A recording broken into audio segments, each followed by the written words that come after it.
नमस्कार साथियों, स्वागत है आप सभी का हमारे यूट्यूब चैनल पर। कैसे हो आप सभी। तो आज अपन बात करने वाले हैं ईपीएस 95 पेंशन योजना के बारे में।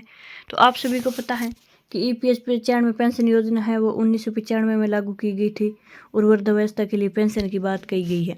अब ईपीएस 95 पेंशन योजना में क्या बात आ रही है सामने कि 1 दिसंबर 2025 से ईपीएस की पेंशन है वो बढ़कर 7,500 कर दी गई है। यानी कितनी कर दी है? 1 दिसंबर 2025 से पेंशन को बढ़ा करके 1,000 रुपये से 7,500 कर दी है सीधी। अब बुजुर्गों को फ़ायदा मिलने वाला है कि उसकी आर्थिक स्थिति अच्छे से चल सके, उसको किसी के आगे पैसों के लिए हाथ फैलाने की ज़रूरत नहीं पड़े। तो ईपीएस 95 की अपन डिटेल के साथ बात करने वाले हैं आगे। तो आप वीडियो को लाइक शेयर सब्सक्राइब जरूर करें और मेरे साथ शुरू से लास्ट तक बने रहिए। आगे देखते हैं कि भारत सरकार ने कर्मचारियों के लिए चल रहे कर्मचारी योजना पेंशन योजना, जिसे ईपीएस 95 के नाम से जाना जाता है, और एक बड़ी सुधार करने का निर्णय लिया है। और इस योजना के तहत सेवानिवृत्त कर्मचारियों को अब न्यूनतम पेंशन राशि है वो 7,500 रुपये हर महीने देने की योजना है। वर्तमान में यह न्यूनतम पेंशन 1,000 रुपये है और अब इसे बढ़ाकर 7.5 गुना होने वाली है। और यह बदलाव उन लगभग 6.5 करोड़ पेंशनर्स होल्डर्स के लिए है, राहत लेकर आएगा जिनके लिए यह पेंशन उनकी रोजमर्रा की जरूरतों को पूरा करने में बहुत कम थी।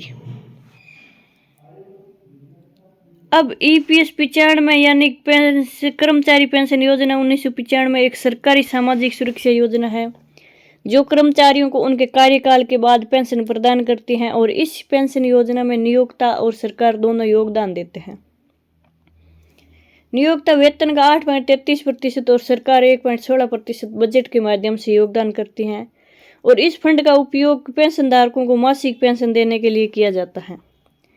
योजना के अंतर्गत पात्र कर्मचारियों को 58 वर्ष की उम्र के बाद पेंशन मिलनी शुरू हो जाती है। और इस योजना के तहत दी जाने वाली पेंशन पुरानी भुगतान के हिसाब से होती है, जो कर्मचारियों के वेतन और सेवा वर्ष पर आधारित होती है। हालांकि अब तक न्यूनतम पेंशन केवल 1,000 रुपये थी, जो महंगाई के दौर में बहुत कम साबित हुई है।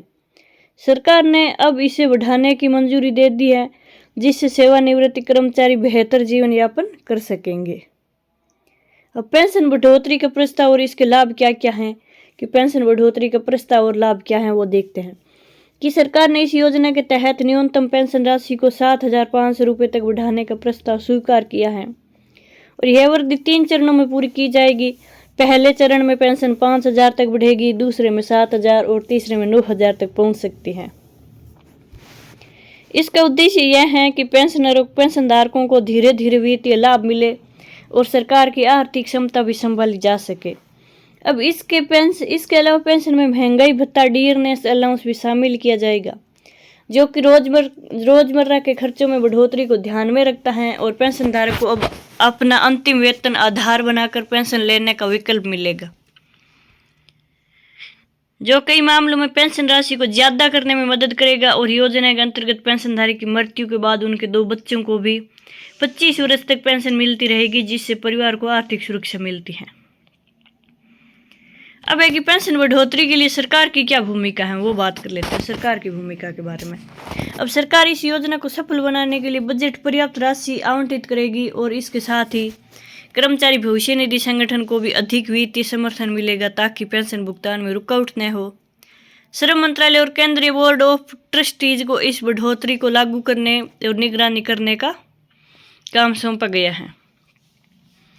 अब आवेदन प्रक्रिया और पात्रता क्या है इसकी वो भी देख लेते हैं। कि ईपीएस 95 योजना में पेंशन पाने के लिए सबसे पहले कर्मचारी पीएफ प्रोविडेंट फंड खाता होना जरूरी है, जिसमें वेतन का योगदान लगातार होता रहा हो। और पेंशन पाने के लिए न्यूनतम सेवा अवधि 20 वर्ष होती है, और लेकिन कुछ विशेष परिस्थितियों में 10 वर्ष की सेवा पर भी पेंशन मिल सकती है।